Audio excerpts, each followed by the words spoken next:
그 후에 바울이 아덴을 떠나 고린도에 이르러 아굴라라 하는 본도에서 난 유대인 한 사람을 만나니 글라우디오가 모든 유대인을 명하여 로마에서 떠나라 한 고로 그가 그 아내 브리스길라와 함께 이달리아로부터 새로 온지라.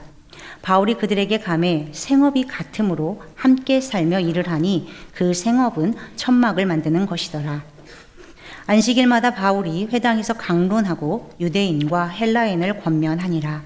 실라와 디모데가 마게도냐로부터 내려오매 바울이 하나님의 말씀에 붙잡혀 유대인들에게 예수는 그리스도라 밝히 증언하니 그들이 대적하여 비방하거늘 바울이 옷을 털면서 이르되 너희 피가 너희 머리로 돌아갈 것이요 나는 깨끗하니라. 이후에는 이방인에게로 가리라 하고 거기서 옮겨 하나님을 경외하는 디도 유스도라 하는 사람의 집에 들어가니 그 집은 회당 옆이라. 또 회당장 그리스보가 온 집안과 더불어 주를 믿으며 수많은 고린도 사람도 듣고 믿어 세례를 받더라. 밤에 주께서 환상 가운데 바울에게 말씀하시되 두려워하지 말며 침묵하지 말고 말하라. 내가 너와 함께 있음에 어떤 사람도 너를 대적하여 해롭게 할 자가 없을 것이니 이는 이 성 중에 내 백성이 많음이라 하시더라. 알렉산드리아에서 난 아볼로라 하는 유대인이 에베소에 이르니 이 사람은 언변이 좋고 성경에 능통한 자라. 그가 일찍이 주의 도를 배워 열심으로 예수에 관한 것을 자세히 말하며 가르치나 요한의 세례만 알 따름이라. 그가 회당에서 담대히 말하기 시작하거늘 브리스길라와 아굴라가 듣고 데려다가 하나님의 도를 더 정확하게 풀어 이르더라. 아볼로가 아가야로 건너가고자 하므로 형제들이 그를 격려하며 제자들에게 편지를 써 영접하라 하였더니 그가 감에 은혜로 말미암아 믿은 자들에게 많은 유익을 주니 이는 성경으로서 예수는 그리스도라고 증언하여 공중 앞에서 힘있게 유대인의 말을 이김이러라. 아멘. 네, 귀한 찬양 감사드립니다. 정말 주님을 찬양하고 예배하는 것이 우리의 가장 큰 기쁨인 줄 믿습니다. 오늘 3부 예배 가운데 우리의 마음이 회복되고 우리의 눈이 주를 향하게 되기를 원합니다. 지난 한 주간 성도님들께서 기도해 주셔서 너무나 감사하게 제4차 로잔대회 잘 참석을 마치고 어제 제가 돌아왔습니다. 아마 잊으셨던 분도 계실지 모르지만 제가 이곳에 돌아오면서 성도님들이 너무 반갑네요. 오늘 예배하시는 분이 너무 귀하고 참 귀하십니다. 돌아올 교회가 있고 또 함께 동역할 성도와 교회가 있다는 것이 감사입니다. 여러분들 오늘 예배 마치시고 돌아가실 때 옆에 계신 분들께 좀 감사의 마음을 좀 전해보세요. 우리가 함께 예배할 동역자가 있다는 게 축복입니다. 진짜 너무 감사한 일입니다. 지난 한 주간 이렇게 제가 참석한 로잔 대회가 1974년 복음주의 진영에서 존 스토트, 아마 또 빌리 그레이엄 목사님 여러분 잘 아시죠? 그렇게 중심으로 시작되어서 이 땅의 교회들이 어떻게 복음을 전파하고 증거하는 일에 힘을 함께 모을 수 있을까? 또 어떻게 주의 뜻을 분별해서 철저하게 순종하며 나아가며 또 기도하며 연합할 수 있을까? 이거에 마음을 모아서 지난 50년간 계속해서 이어져 온 대회였어요. 송도 컨벤시아라는 곳에서 220여 개국에서 한 5천여 명의 선교 대회 참석자들이 왔는데 선교사님, 또 신학자, 목회자, 일터 선교사, 직업 선교사 그렇게 5천여 명이 모였습니다. 더 놀라운 것은 우리 한국교회에서 1,500여 명이 넘는 성도들이 자원봉사를 하면서 일주일의 시간을 헌신한 거예요. 어떻게 이 많은 사람들이 시간과 재정을 들여서 이렇게 함께 모일 수 있었을까요? 그건 다른 게 아니라 주님을 향한 사랑 때문이라 믿습니다. 아직 복음이 닿지 않은 세상에 이 땅의 끝까지 복음 증거하기 위한 갈망 때문에 모인 것이죠. 다양한 목소리 가운데 너무나 분명한 것은 우리 모두가 예수 그리스도를 따르는 제자라는 사실이었어요. 복음을 땅끝까지 전하라는 주의 부르심에 응답하는 주의 백성이라는 사실이었습니다. 어제 마지막 날 폐회식에 다 함께 그 많은 사람들이 함께 찬양하며 성찬을 받을 때 진짜 세계 각국의 모든 교회가 그리스도 안에서 한 몸이구나. 얼마나 감사했는지 모릅니다. 그런데 이러한 복음 전파의 열망은 사실 사도행전의 사도들, 제자들, 주의 백성들을 통해서 지금까지 이어온 살아있는 전통입니다. 그러니 우리도 그 전통 안에 서 있는 거죠. 오늘 사도행전 18장 말씀을 나누면서도 하나님의 그 역사를 보기를 원합니다. 바울이 아테네에서 고린도로 옮겨가게 돼요. 여러분, 아덴은 진리를 추구하는 듯 했지만 각종 우상의 도시였어요. 그런데 고린도는 여러분이 다 아시는 것처럼 음란의 도시였습니다. 부와 쾌락을 쫓는 인생들이 모여들었어요. 왜냐하면 그곳에 상업이 발달하면서 고린도가 엄청 큰 도시가 되었기 때문에 그렇습니다. 바울이 이곳에서 복음을 전할 때 유대인들이 심히 대적을 합니다. 그러니 바울에게는 어려움도 있었을 것이고 마음이 무겁고 의기소침할 수도 있었겠지요. 근데 바울은 자신의 사명을 계속 이어갑니다. 아마 우리가 상상해 보건대 성경에는 기록되지도 않은 수많은 어려운 일들이 바울에게 있었을 거예요. 그런데 그럼에도 불구하고 바울은 말씀에 사로잡혀서 복음 증거합니다. 그런데 여러분, 하나님의 말씀에 사로잡혀 복음을 증거하면 길이 열리고 많은 사람들이 좋아하고 함께 해주고, 그런데 고난이 여전히 있어요. 고난이 여전히 있습니다. 근데 그렇기 때문에 하나님께서는 바울을 위로하고 격려해 주시는데, 그 모습을 보면 하나님이 바울로 하여금 하나님을 경외하는 디도 유스도라는 사람을 만나게 하십니다. 바울의 마음이 얼마나 기쁘고 감사했을까요? 그리고 유스도의 집 옆에 회당이 있었는데 그곳의 회당장 그리스보가 주님을 믿고 따라요. 그래서 그 집안, 온 집안이 세례받는 역사를 경험하게 해주셨어요. 복음 증거하며 고난 가운데 있었던 바울에게는 정말 격려인 거죠. 하나님이 함께 하신다는 위로의 그런 증거를 보여주신 겁니다. 그러나 여전히 어려운 상황은 이어집니다. 근데 오늘 말씀 보니까 주님께서 밤에 환상 중에 바울에게 말씀해 주세요. 당신의 말씀을 바울의 마음에 심어주신 겁니다. 사도행전 18장 9절 10절을 보니까 두려워하지 말며 침묵하지 말고 말하라. 내가 너와 함께 있음에 어떤 사람도 너를 대적하여 해롭게 할 자가 없을 것이니 이는 이 성 중에 내 백성이 많음이라 하시더라. 아멘. 진짜 놀라운 말씀을 주시는 겁니다. 두려워하지 말며 침묵하지 말고 말하라, 전하라, 이렇게 말씀하세요. 예수가 그리스도임을 소리 높여 증거하라고 말씀하십니다. 여러분, 주님께서 여러분에게 하나님의 살아있는 말씀을 들려주시고 마음에 깨닫게 해주신다고 하면 여러분의 마음이 어떠실 것 같아요? 아마 뜨겁고 흥분이 되겠죠. 주님이 나에게 친히 말씀을 주셨다. 아마 그것으로 모든 문제에 대해서는 이미 그건 걱정이 없고 여러분의 마음에 만족함이 있으실 겁니다. 두려워 말라는 말씀은 뭘까요? 내가 널 지키고 있어. 내가 너와 함께하고 있어. 네가 어디에 있든 언제 어디에 있든 내가 너와 함께 있으니 걱정하지 않으면 된다. 그 말씀을 주시는 거예요. 여러분, 그 말씀이면 그럼 다 된 것 아니겠습니까? 주님께서는 침묵하지 말고 말하라고도 바울에게 말씀을 주세요. 여러분, 침묵은 아무 말도 안 하니까 그러면 아무 메시지도 담고 있지 않은가? 아니, 그렇지 않습니다. 침묵 그 자체에는 메시지가 담겨 있어요. 그러니 그리스도를 따르는 우리가 예수가 그리스도임을 증거하지 않고 침묵한다면 우리의 침묵은 이미 하나의 메시지를 드러내고 있어요. 우리의 진짜 모습, 믿음 있다고 하면서도 연약하고 믿음 없이 사는 우리의 모습을 드러내는 메시지인 것입니다. 오늘 하나님께서는 바울에게 나의 백성이 이곳에 많다라고까지 얘기를 해주세요. 바울을 격려하고 붙잡아 주시는 겁니다. 여러분, 이 말씀을 들으실 때 아마 성경의 한 장면이 떠오르실 거예요.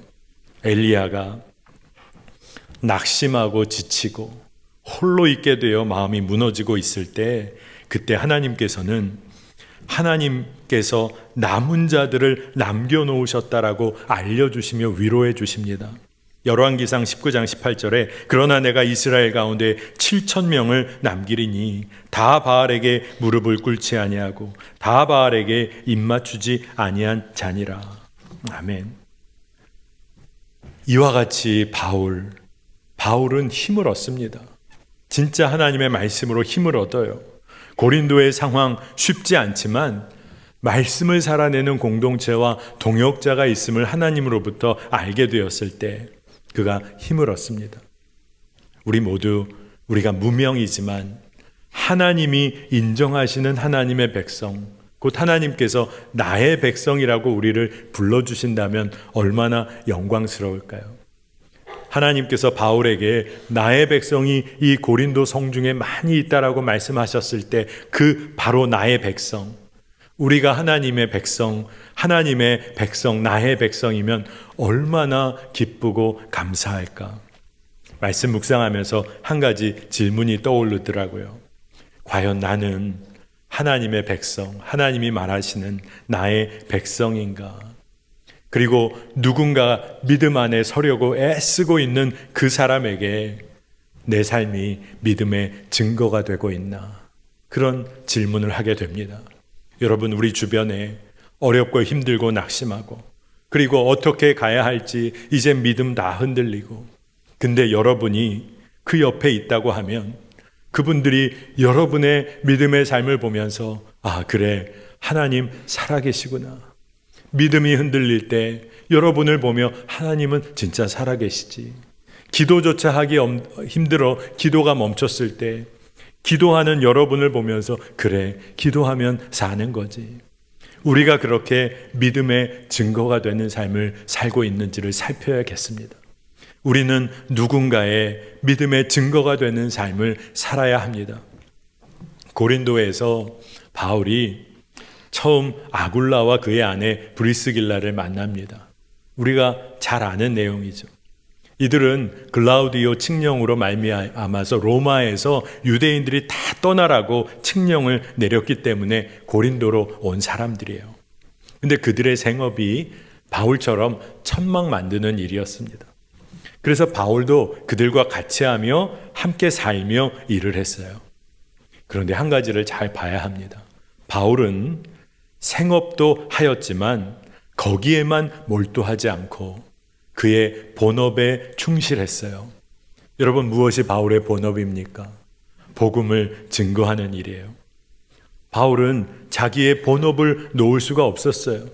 하나님의 격려와 위로를 받으며 바울이 고린도에서 1년 6개월을 머물며 복음을 전합니다.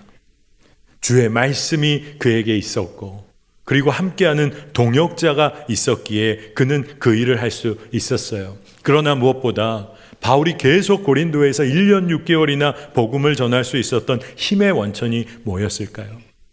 그거는 다른 것이 아니라 하나님께서 고린도를 포기할 수 없다는 하나님의 그 마음 때문임이 분명합니다. 여러분, 고린도는 도덕적으로 타락했어요. 하나님 모른 채 인생의 쾌락만을 쫓았어요. 근데 그런 고린도 사람일지라도 하나님은 포기할 수가 없으신 거예요. 그 하나님의 마음이 너무나 간절하죠. 그러니 바울이 고린도를 떠날 수가 없었어요. 복음을 증거해야만 했었어요. 여러분, 그렇기 때문에 하나님은 이러한 상황 가운데 하나님의 방법을 사용하세요. 한 가지 당신의 방법을 사용하세요. 그것은 주님의 백성의 존재 그 자체가 임마누엘 주님을 드러내도록 이끄시는 겁니다. 하나님의 자녀들, 제자들이 있는 곳이라면 그 어디나 바로 그곳에서 그리스도를 선포하고 드러내도록 그들을 이끄세요. 가정과 일터, 직장, 어느 곳에서나 우리가 주님과 동행하며 살 때 너무나 분명히 예수 그리스도가 드러나야 하는 것이죠.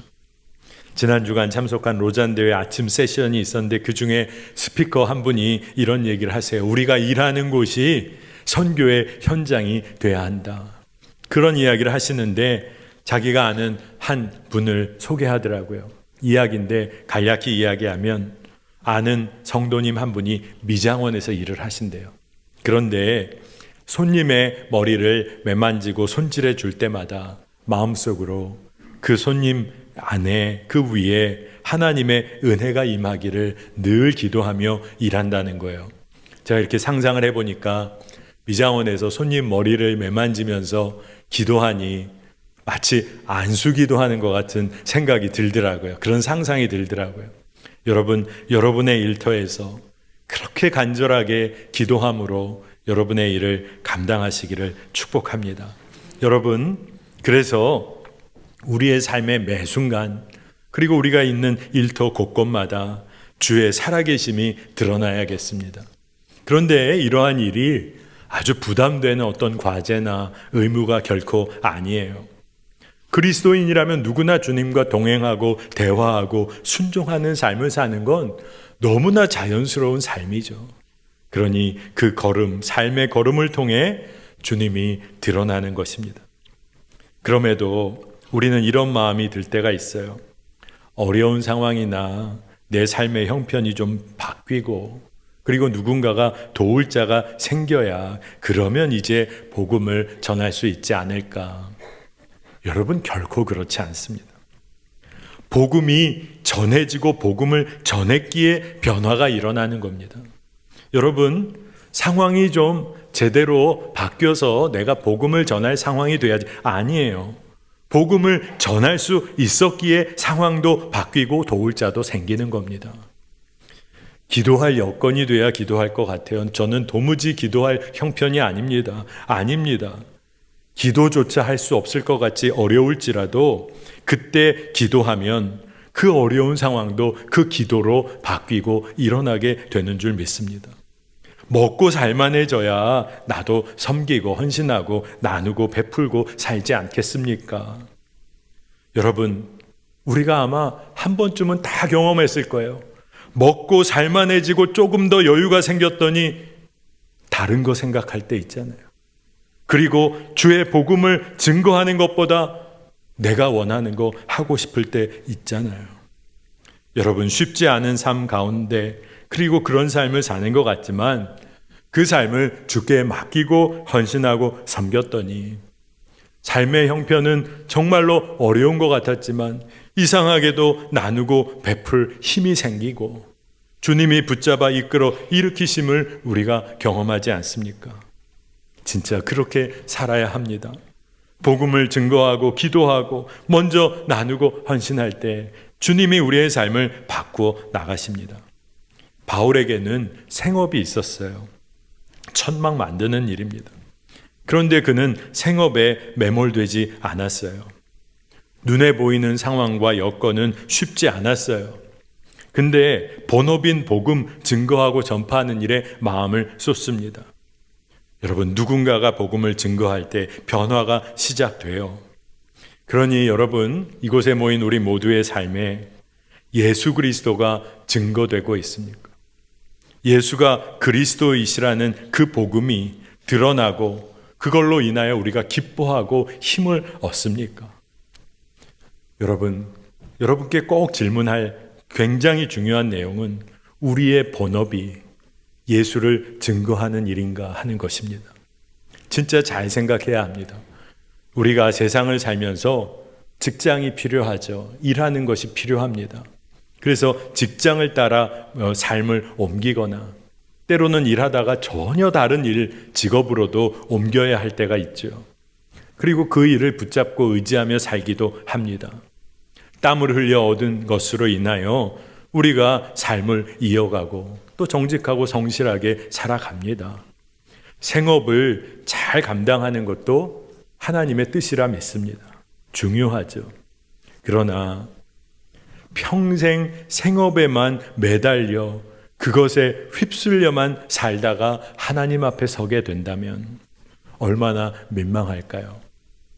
내가 먹고 사는 일에 생업에만 모든 것을 쏟아붓다가 주님 앞에 서게 되면 우리는 뭐라고 말할까요? 그러니 우리가 진짜 하나님의 말씀을 신뢰하고 믿기를 원합니다. 마태복음 6장 33절 34절 너무나 익숙하고 유명한 말씀이죠. 그런즉 너희는 먼저 그의 나라와 그의 의를 구하라. 그리하면 이 모든 것을 너희에게 더하시리라. 그러므로 내일 일을 위하여 염려하지 말라. 내일 일은 내일이 염려할 것이요 한날의 괴로움은 그날로 족하니라. 아멘. 여러분, 이 말씀이 우리 삶의 실제가 되고 있습니까? 진짜 우리가 이 말씀 붙잡고 삽니까? 주님 전하는 일을 결코 놓치지 않으니까 주님께서는 우리 삶을 책임져 주셔야 하는 삶, 이게 진짜 은혜의 삶이에요. 자녀가 부모에게 모든 것을 맡겼더니 부모가 책임지고 붙잡아주는 삶, 이게 은혜의 삶인 거잖아요. 그러니 여러분, 주님께 모든 것을 맡기고 담대히 살아보시기를 원합니다. 그러면 주님이 그런 삶을 사는 여러분을 보시면서 그러실 거예요. 넌 참 세상에서 대책 없이 사는구나. 너는 적금도 제대로 안 드는 것 같고, 뭐 이건 그냥 제가 하는 이야기입니다. 아무 준비도 없는 것 같구나. 근데 진짜 하나님만 붙잡고 사니 주님이 뭐라 하실까요? 내가 너의 대책이 되어줄게. 내가 너의 삶의 산성과 요새가 되어줄게. 주님이 그리 우리를 이끄실 줄 믿습니다. 오늘 말씀을 보니까 갈리오 총독 때 유대인들이 바울을 법정에 끌고 갑니다. 근데 갈리오 총독은 유대인의 율법에 관한 문제, 유대인의 삶과 문화에 관한 것이라면 난 상관하지 않겠다. 그래서 바울이 법정 밖으로 나올 수가 있었어요. 끌고 왔던 유대인들이 마음에 성이 납니다. 그래서 자신들에게는 배신자와 같은 회당장 소스데네 끌어내 분풀이를 해야 돼요. 회당장인 소스데네가 예수를 믿고 주님을 온전히 섬겼던 것 같아요.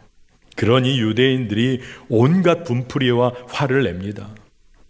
여러분, 이처럼 복음 전하는 자들에게 대적이 일어나고 고난이 많았어요. 근데 바울은 그런 일들을 겪으면서 멈춰야 할 것 같은데 바울은 겐그레아에서 서원 기도 따라 머리를 깎고 에베소에서는 회당에서 변론하고 가이사랴에서는 교회의 안부를 묻고 안디옥으로 내려가 있다가 갈라디아와 부르기아 땅을 다니면서 제자들을 굳게 세웁니다. 그는 예수 믿고 이제 주님을 따르는 그 제자들을 믿음에서 흔들리지 않도록 붙잡아주는 일을 그가 계속해 나가요. 바울은 그가 해야 할 본업을 놓칠 수가 없었던 겁니다. 여러분, 이렇게 주님께 모든 것 맡기고 대책 없이 복음을 전파했던, 그 복음 전파에 몰두했던 또 다른 한 사람이 오늘 18장 마지막 부분에 나와요. 소개가 됩니다. 아볼로예요. 그는 유대인이지만 에베소에 이르렀을 때 복음을 증거해요. 근데 성경은 그를 어떻게 묘사하냐면 언변이 좋고 성경에 능통했어요. 예수에 관해 자세히 가르치는데 요한의 세례만 알고 있다. 성경이 기록합니다. 자, 말씀을 보니까 성경을 자세히는 알고 있지만 주님과의 살아있는 관계, 성령의 인도하심을 한편으로 놓칠 수도 있겠구나 하는 생각을 합니다. 아볼로가 그런 자리에 있었던 거예요. 그런데 하나님은 아볼로에게 도울 자를 붙여주십니다. 아볼로가 그렇게 예수에 관해 성경을 잘 알고 있으니 말도 잘하니 증거하고 있는데 브리스길라와 아굴라가 그 이야기를 잘 듣고 나서 이 아볼로를 데려와서 하나님의 도, 복음을 더 정확하게 잘 풀어줍니다. 근데 참 놀랍죠? 아볼로는 세상적으로 말도 잘하고 성경에도 능통하고 그러니 얼마나 많은 사람들로부터 부러움을 사고 그리고 존경을 받았을까요? 그런데 이 아볼로가 천막 만드는 생업하고 또한 복음 증거하는 브리스길라와 아굴라의 설명과 말씀을 풀어주는 것을 겸손하게 받습니다. 주님 안에서 하나 된 형제 자매의 이야기를 가르침으로 잘 받아요. 그러니 놀라운 일이 일어나는 것은 아볼로의 마음이 뜨거워집니다. 그래서 아가야에 가서 복음을 증거할 마음이 강하게 일어나요. 그래서 그 주변의 형제들이 아볼로 추천 편지와 같은 것을 아가야의 형제들에게 써줍니다. 그러니 진짜 놀라운 것이죠. 아볼로도 이제 하나님의 도를 정확히 알고 은혜가 충만하니 그가 가는 곳마다 유익을 끼칩니다. 여러분, 제가 왜 이야기를 성경의 내용을 다시 한번 이렇게 여러분에게 말씀드릴까요? 하나님의 자녀, 그 백성이 가는 곳에는 이와 같은 역사가 늘 일어나야 할 줄 믿습니다. 여러분들이 여러 곳에서 다 일하시죠. 일터가 다 다르시죠. 여러분이 일하는 곳마다 하나님의 은혜가 흘러 넘쳐야 할 줄 믿습니다. 그게 하나님의 뜻과 계획이고 하나님은 여러분을 도우시고 지혜와 힘을 주십니다. 여러분이 있는 곳에 복음이 드러나는 거예요.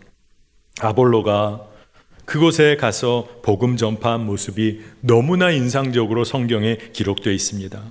18장 27절 28절에 그가 가매 은혜로 말미암아 믿은 자들에게 많은 유익을 주니 이는 성경으로서 예수는 그리스도라고 증언하여 공중 앞에서 힘있게 유대인의 말을 이기미러라. 아멘. 아볼로는요, 많은 사람들에게 유익을 끼칩니다. 두려움이 없이 복음을 증거할 때 변화가 일어났는데 유대인들이 아볼로의 복음 증거에 뭐라고 할 말이 없게 된 거예요. 근데 진짜 더 놀라운 것은 아볼로가요, 공적인 삶의 영역에서 복음을 증거했다는 거예요. 성경을 놓치지 않았다는 거예요. 소리를 높여서 예수가 그리스도이심을 공적인 영역에서 증거한 거예요. 마음에 감동이 되더라고요. 제가 들어보니까 많은 한국교회 성도들 중에 어떤 성도들은 직장에서나 다른 사회적 관계, 사업적 관계에서 굳이 내가 예수 믿는다는 거 드러낼 필요가 뭐 있을까? 그렇게 사는 분들도 꽤 있다는 겁니다. 여러분 어떻게 생각하세요? 여러분은 여러분 주변의 사람들이 여러분 예수 믿는 거 다 알고 계십니까? 굳이 뭐 말할 필요 있어. 그냥 이야기하면 더 관계가 나만 섬겨야 되고 나만 사랑하고 양보해야 될 것 같아. 내가 굳이 말할 필요가 있을까? 여러분 어떠세요? 주변 사람들이 여러분 교회 나가 예수 믿는 사람인 거 다 아십니까? 여러분 분명히 드러내고 정말로 내가 주의 백성임을 드러내면 많은 유혹으로부터도 보호받게 됩니다. 삶으로 복음을 드러내게 됩니다. 참석했던 선교대회, 로잔대회 주제가 교회여 함께 예수 그리스도를 선포하고 나타내자. 함께 선포하자. 예수 그리스도를 함께 나타내자. 이게 강조한 내용이었어요. 근데 참 은혜가 된 것은, 그리고 강조된 내용이 예수 그리스도를 우리의 입술을 열어 소리를 내어 증거하자는 거예요. 우리가 침묵하지 말고 소리를 내어 증거하고 예수님이 우리 삶에 드러나도록, 다시 말해서 우리를 통해 예수님이 보여질 수 있도록 소리를 내어 증거한다. 보컬, 우리의 목소리를 높여서 눈에 보여질 수 있도록 비저블, 우리의 눈에 보여질 수 있도록 예수님을 증거하자. 우리의 사회적 삶에도 공적인 영역에서도 예수 그리스도를 구체적으로 강력하게 증거하자. 큰 도전이 되었어요. 여러분, 예수의 제자들이 있는 곳에서는 복음이 증거됐어요. 언제나. 예수님이 언제나 드러났어요. 이건 너무나 당연한 일이잖아요. 예수님의 제자들이 모인 곳에서 먹고 놀고 쉬고, 예수님의 제자들이 모인 곳에서 그저 자기 원하는 것 따라 하고, 이상하잖아요. 예수의 제자들이 모인 곳에서는 복음이 증거되는 거죠. 여러분, 그럼 우리 삶은, 지금 우리 모습은 어떻습니까? 일터에서 여러분의 존재가 주님이 우리와 함께 하신다는 증거가 되고 그 사실을 드러내는 통로가 되고 있습니까? 직장에서 여러분은 기도의 사람입니까? 직장에서 누군가가 어려울 때 여러분은 그들을 기도로 섬기는 사람입니까? 우리의 존재는, 우리의 삶 그 자체는 주님이 살아계시고 우리와 함께 하심을 드러내는 존재가 바로 우리여야 합니다. 그런데 여러분, 지금까지 우리가 그렇게 잘하고 있지 못했다고 하더라도 여러분 낙심하지 마시기를 바랍니다. 주의 말씀이 부어지면 우리는 복음을 담대히 증거할 수 있어요. 주님이 나와 함께 하심이 믿어지면 우리는 그 일을 감당할 수 있습니다. 주님이 하시는 거예요. 바울도 환상 중에 주의 말씀을 받고 힘을 얻었어요. 주님이 함께 하심을 주변에 정말로 하나님의 백성이 있다는 것을 알고 깨닫고 힘을 얻습니다. 여러분, 우리에게도 기록되어진 하나님의 말씀이 있어요. 그리고 예배 때마다 나눠지는 하나님의 말씀이 우리 안에 있습니다. 주변에 속도원들이 있고 선교회원들이 있고 함께 기도하는 동역자들이 있어요. 주님이 우리와 함께 하십니다. 우리도 넉넉히 감당할 수 있습니다. 그러니 여러분, 우리의 삶의 영역에서 주님을 드러내는 일, 우리가 두려워해서는 안 됩니다. 침묵해서는 안 됩니다. 여러분, 우리가 지금 눈에 보이는 내 삶의 형편과 상황을 따라서 두려움이 몰려오고 염려가 몰려오니 예수님을 증거하는 것, 그거는 우선이 아니고 눈에 보이는 것 따라 어떻게 좀 해결해 보려고 할 때가 있죠.